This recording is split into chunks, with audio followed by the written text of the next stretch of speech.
Tripura sports journalist club নিয়ে বিশিনী সকাত ইয়াফরমা পান্ডা সংস্থা শাখা ত্রিপুরা স্পোর্টস জার্নালিস্ট ক্লাব নিয়ে বিশিনী সকাত ইয়াফরমুং পান্ডা সংস্থা শাখা আগরতলা নি কাইসা হাপাং ইয়াক লাইজাক হোটেল পান্ডাও শিকলাতাই থংবেদিকনি মন্ত্রী টিঙ্কু রয় শিকলাতাই থংবেদিকনি হাবানক ফাং আগরতলা প্রেস ক্লাব নি আচক ফাংনো খবই কুবুনি আদংশক মানজাখা।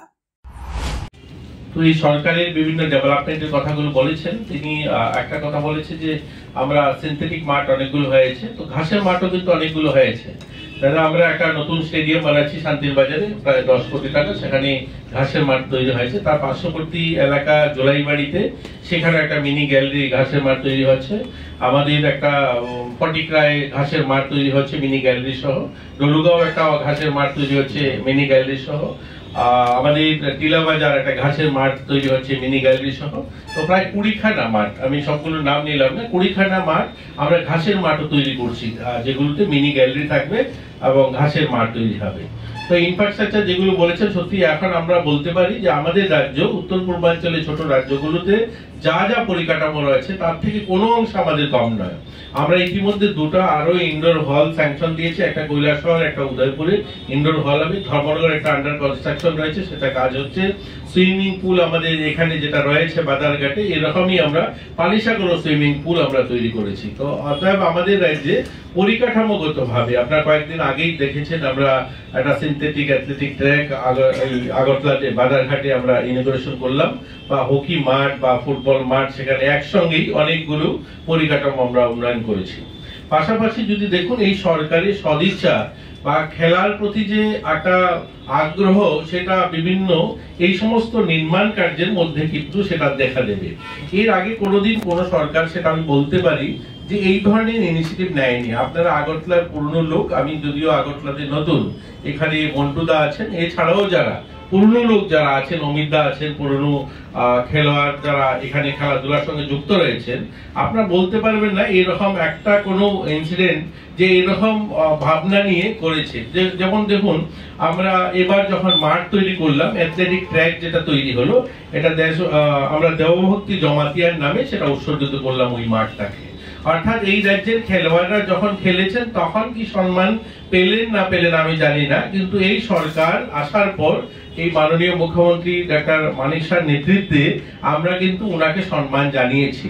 এবং আমরা স্বদেশ প্রিয় নন্দী যিনি, উনার নামে আমরা এখানে যে হকি মাঠটা হয়েছে সেটা উৎসর্গিত করেছি এবং ওনার নামেই কিন্তু নামাঙ্কিত ওই মাঠটা আমরা করেছি। আমরা যুব আবাস তৈরি করেছি আমবাসাতে, সেখানেও যুব আবাস কিন্তু আমরা মধুসূদন সাহার নামে সেই যুব আবাস উৎসর্গিত করেছি।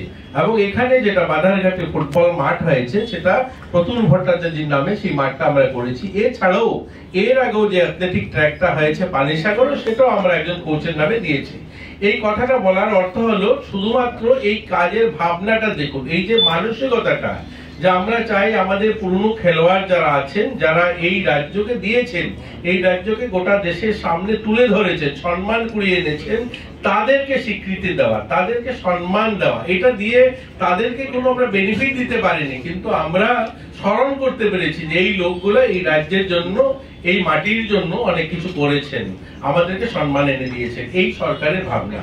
এটা শুধু নয়, আপনি যদি আর্থিক ভাবেও দেখুন, আজ আমি আপনারা এখানে যারা আছেন আপনারা জানেন আমাদের রাজ্য থেকে যখন বহিরাজ্যে ছেলেমেয়েরা খেলতে যায়, আমার দিদি যখন খেলতে যেতেন তখনকার সময় নিজেরা যেতেন এবং কোনো কারণে যদি দুর্ঘটনা হয়ে যায় সেই মানুষটাকে চিকিৎসা করা বা সরকারি কোনো সুযোগ দেওয়ার ব্যবস্থা ছিল না।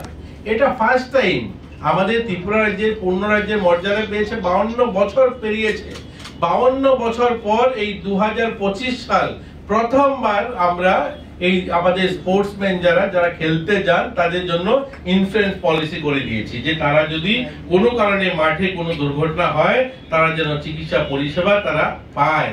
এটা কত বছর? 52 বছর পর। এতে কি প্রমাণ করে? এতে প্রমাণ করে যে আমাদের রাজ্যের মাননীয় মুখ্যমন্ত্রীর সদিচ্ছা, খেলোয়াড়দের প্রতি ভালোবাসা, এটা প্রমাণিত হয় যে আমরা আমাদের ছেলে মেয়েদের চাই। আর্থিক ভাবে যদি দেখবেন, আমরা ন্যাশনাল লেভেলে যারা স্কুল স্পোর্টস বোর্ডের যারা খেলাধুলা বাইরে যাচ্ছেন করতে, প্রত্যেক বছর আমরা 20 থেকে 25 জনকে আমরা গোল্ড মেডেল যারা জিতছে তাদেরকে 1 লক্ষ টাকা, যারা সিলভার জিতছে 50,000 টাকা, ব্রোঞ্জ 25,000 টাকা। টাকাটা হয়তো কম হতে পারে, কিন্তু সরকার তাদের পাশে দাঁড়িয়ে তাদেরকে একটু সাপোর্ট করছে।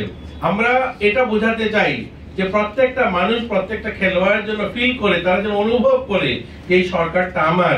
আমরা যেন প্রত্যেকটা খেলোয়াড়ের জীবনটাকে স্পর্শ করতে পারি, তাদেরকে সেই অনুভূতি দিতে পারি যে আমার সরকার আমাকে ছেড়ে নয়, আমার সরকার আমার পাশে রয়েছে।